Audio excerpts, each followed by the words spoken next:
Sweden's welcoming immigration policy was a front door propped open with a brick. In 2015, it took in 163,000 asylum seekers, more per capita than any country in Europe.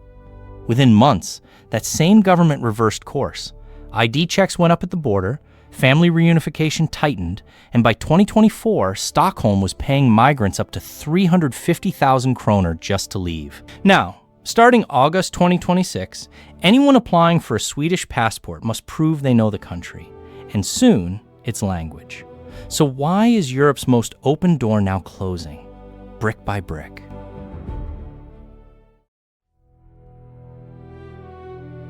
That question has an answer, and Sweden's own government supplies it. Officials call the reversal a paradigmskifte, a paradigm shift, and say the word in press conferences the way other governments might announce a tax cut, plainly, almost proudly. In 2015, Sweden logged roughly 163,000 asylum applications in a country of under 10 million people, the highest number per capita anywhere in the European Union that year. Reception centers filled past capacity within weeks. The migration agency ran out of ordinary housing and started putting new arrivals in sports halls, tents, and repurposed office buildings just to get roofs over their heads. Images of Swedish gymnasiums turned into makeshift dormitories broadcast around the world. That strain turned a point of national pride into a national reckoning. Back then, the number was a badge, proof Sweden could absorb more than anyone else and still function. Today, ministers cite the same figure as the moment the old approach broke. The word paradigmskift was chosen deliberately, an admission, in public, that the country's entire posture toward migration was about to flip. Migrationsverket, the migration agency, opened more than 200 temporary shelters that autumn, including a decommissioned army barracks in Boden and a converted furniture warehouse outside Malmö. Director General Anders Danielsson told reporters that October the system was operating at the outer limit of what is possible.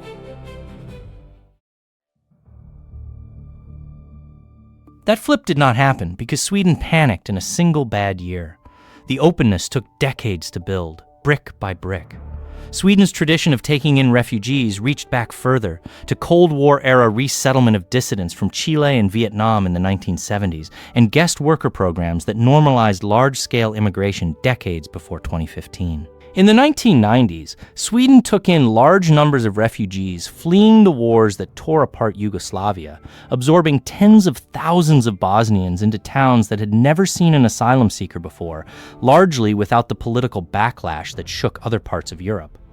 That era set a pattern Sweden would repeat for the next 20 years. Whoever needed protection got it, and got it for good.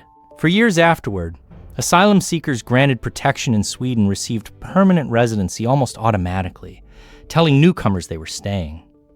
In 2014, days before a national election, he would go on to lose.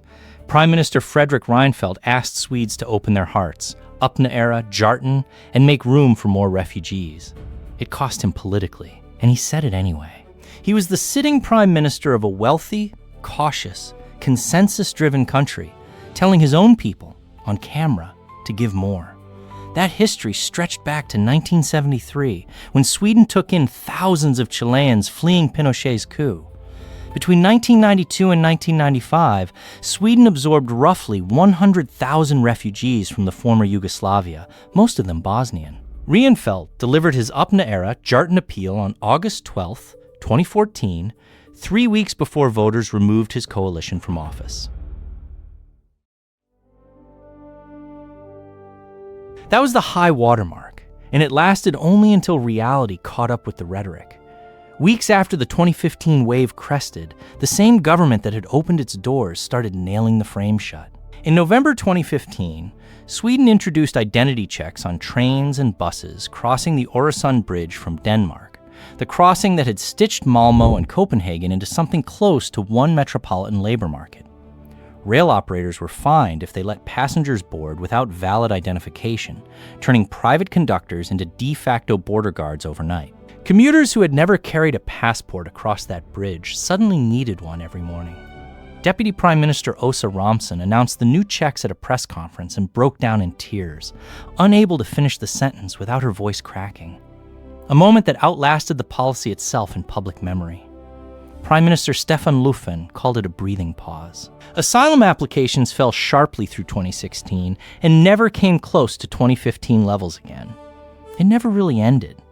The checks took effect January 4th, 2016. Rail operators faced fines of up to 8,000 kroner per passenger boarding without valid identification.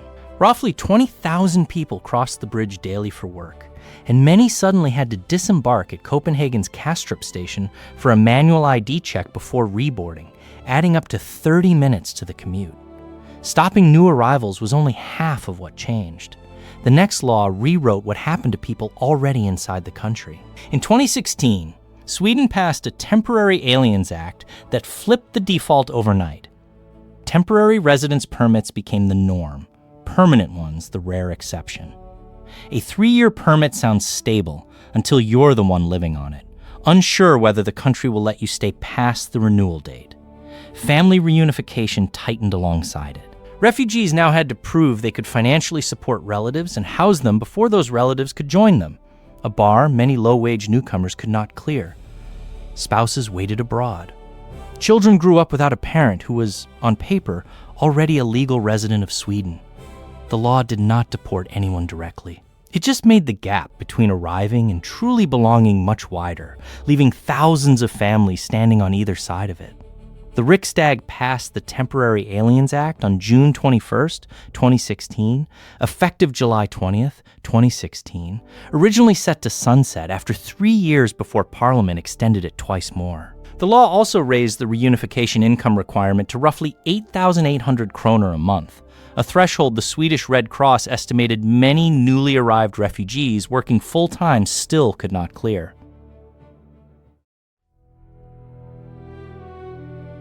That widening gap was a policy choice, and Swedish politics was about to make far bigger ones. The Sweden Democrats spent decades on the political margins, a party mainstream parties once refused to even negotiate with, let alone govern alongside. The party crossed into parliament for the first time in 2010, then roughly doubled its support in the following election, then kept climbing through 2018. Election after election, the firewall held anyway, fed by the anxieties the 2015 crisis had sharpened.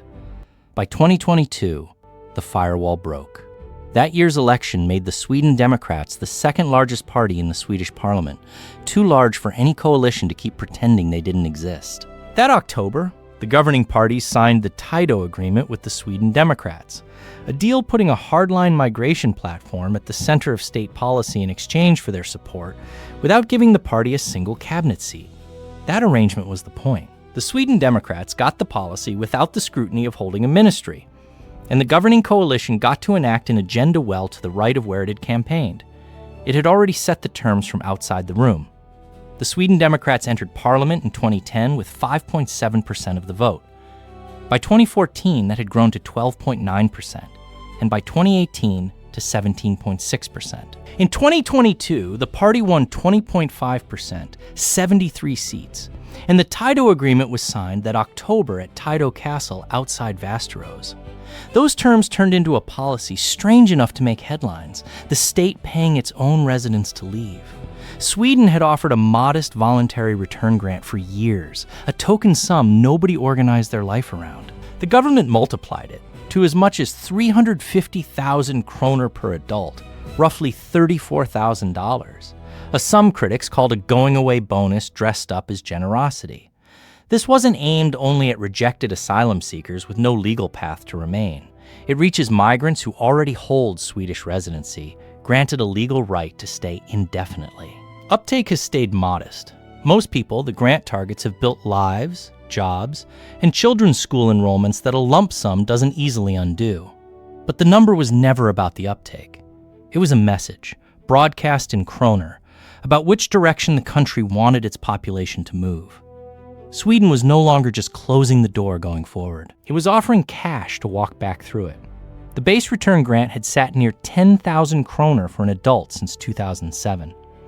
Migration Minister Maria Malmer Stannergaard's overhaul, effective January 1st, 2024, raised the adult figure to 350,000 kroner and set a lower cap per child, with the migration agency logging under 2,000 applications for the new sum in its first year. that cash offer made headlines.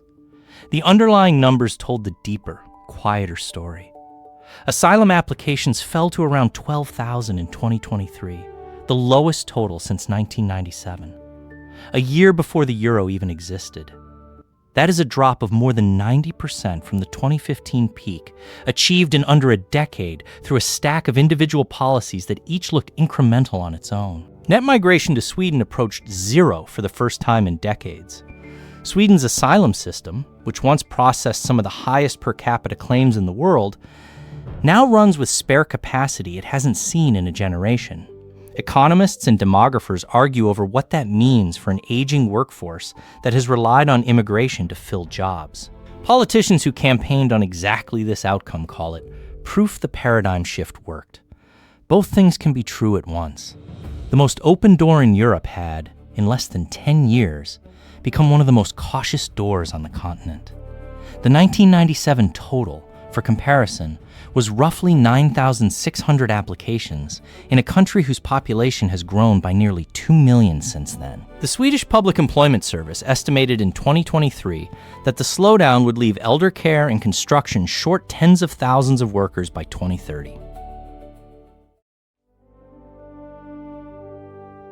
Sweden did not arrive at that caution alone, and it did not stay Sweden's story for long. The European Union spent close to a decade negotiating a response to the same 2015 crisis that reshaped Swedish politics. Earlier attempts to reform the bloc's asylum rules had collapsed for years under disagreement between states that wanted more shared responsibility and states that refused to accept mandatory relocation quotas at all. That response, the new Pact on Migration and Asylum, finally takes full effect in June 2026. It hard codes into European law much of what Sweden had already been doing on its own, one law at a time. It mandates faster screening at the external border, sorting new arrivals within days instead of months. It expands detention style, holding for people who arrive without authorization while their cases are decided. And it sets shared return quotas, so member states can no longer quietly let asylum seekers become someone else's long-term problem once an application fails. What Sweden built piece by piece out of political necessity and domestic backlash, Brussels is now making the baseline rule for every member state. The European Parliament adopted the new Pact on Migration and Asylum on April 10, 2024, after member states had failed to agree on a joint overhaul in 2016, 2018, and 2020. Under the Pact, border screening must sort arrivals into fast track and standard tracks within 7 days, and states can seek solidarity support of €20,000 per asylum seeker they decline to host. If the EU Pact is the outer wall going up around the continent, Sweden's new citizenship rule is the lock on its own front door. Starting in August 2026, testing begins in stages under a new citizenship law requiring every applicant aged 16 to 66 to demonstrate knowledge of Swedish society before the state calls them Swedish. That age band is deliberate. It catches almost every adult applicant, sparing only children and the elderly, closing off the old route where residency alone sufficed. The test grew out of years of political debate and a government inquiry, modeled on similar tests used by some of Sweden's neighbors. A Swedish language requirement is set to follow, layering a second, arguably harder hurdle on top of the first. Passing a written test about Swedish institutions is one thing. Proving fluency in a language famously difficult for adult learners is another. For the first time in the country's modern history, becoming Swedish will mean proving you understand Sweden, not just having lived inside its borders long enough to qualify by default. The citizenship test grew out of a government inquiry launched in 2021 and delivered its final report in 2024, drawing partly on Denmark's and Norway's civics tests. Migrationsverket will administer it at roughly 40 centers nationwide, covering Swedish history and civic institutions, with a passing threshold of 60%. That test is not the only new hurdle applicants face, just the most visible one. Under a 2025 law, the residency period required before applying for citizenship stretched from 5 years to 8, pushing Sweden from one of the fastest routes to citizenship in Europe toward the continental average. People who had been counting down toward their 5th year watched the finish line move 3 years further away, with no way to bank the time they had already served. Work and study permits tightened too, adding income floors and stricter renewal checks that made even the pathway to residency harder to walk. Stricter self-sufficiency requirements were folded into the naturalization criteria too. Applicants now have to show they can support themselves without leaning on certain state benefits for a defined stretch before they apply. None of these changes alone makes headlines the way the return grant did. Together, they form a single, deliberate pattern. Every measure of what it takes to become Swedish moved in the same restrictive direction, in the same window of years, under the same governing coalition. That is not drift. That is design.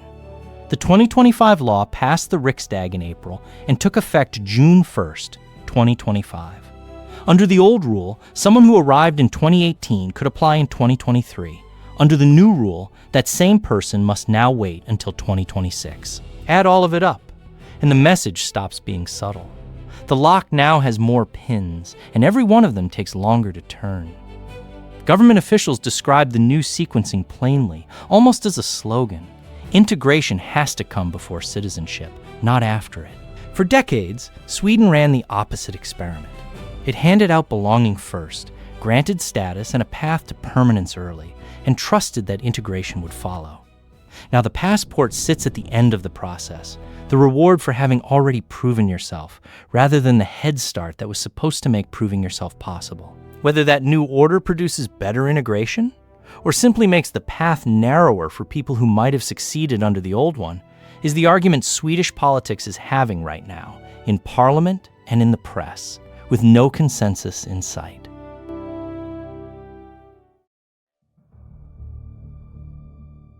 That argument did not start in a vacuum. Public debate over housing, strain, and gang violence, both repeatedly linked to the 2015 arrivals, hardened support for stricter rules across the political spectrum, not just among voters already skeptical of immigration. Police in Sweden maintain a running list of neighborhoods they classify as socially vulnerable, places where unemployment, segregation, and organized crime recruitment overlap. And in the years after 2015, that list, and the shootings and bombings tied to gang networks, became a fixture of national news. Bombings in cities like Stockholm and Malmö, some involving explosives, killed and injured bystanders who had nothing to do with the conflicts driving them, and each incident became fresh ammunition in the migration debate.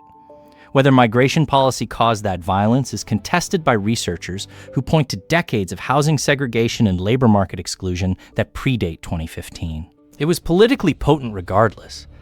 Voters who once prided themselves on Sweden's openness started asking harder questions about what that openness had cost their own neighborhoods, and mainstream parties, including center-left ones that had built careers defending the old model, started answering those questions instead of dismissing them. Sweden recorded 149 bombings in the first 10 months of 2023, up from fewer than 10 a decade earlier, and Prime Minister Ulf Kristersson authorized the armed forces that year to support police for the first time since the 1990s. Police named 61 neighborhoods, including Rinkeby and Rosengård, as socially vulnerable. Those answers now double as a preview for the rest of Europe. Sweden's 2026 citizenship testing rolls out in the same window as the EU Pact's June 2026 implementation deadline, and that timing is no coincidence. Other member states, several watching their own politics drift the way Sweden's did a decade ago, are studying Sweden's rollout as a model of the bloc's stricter approach in daily administration. Who gets tested, who gets detained, who gets paid to leave, and who simply waits longer at every stage. Finland and the Netherlands have floated comparable civic knowledge requirements, though none has moved as fast as Sweden's rollout starting in August 2026. Denmark had already tightened its rules years before Sweden turned, and used to be the example Swedish politicians pointed to as a cautionary tale. Now Sweden is the case study other countries cite instead. The country that once set the continent's high bar for welcome has spent a decade resetting itself as the country setting the continent's high bar for entry. Finland floated a similar civic knowledge requirement in 2024, but has not scheduled implementation. The Netherlands debated a comparable test the same year without passing legislation. Denmark introduced its own citizenship test in 2015 and tightened it further in 2021. Sweden eyes, Klossing, ITS, door brick, BY brick. 10 years ago, that door swung wide open on instinct and generosity. Today, every brick, the border checks, the temporary permits, the cash to leave, the citizenship test gets laid down on purpose, one at a time. Was Sweden right to slow it down? Or did it wall off the very openness that made it Sweden in the first place? Tell me where you land in the comments. And if this kind of story is your thing, subscribe for more.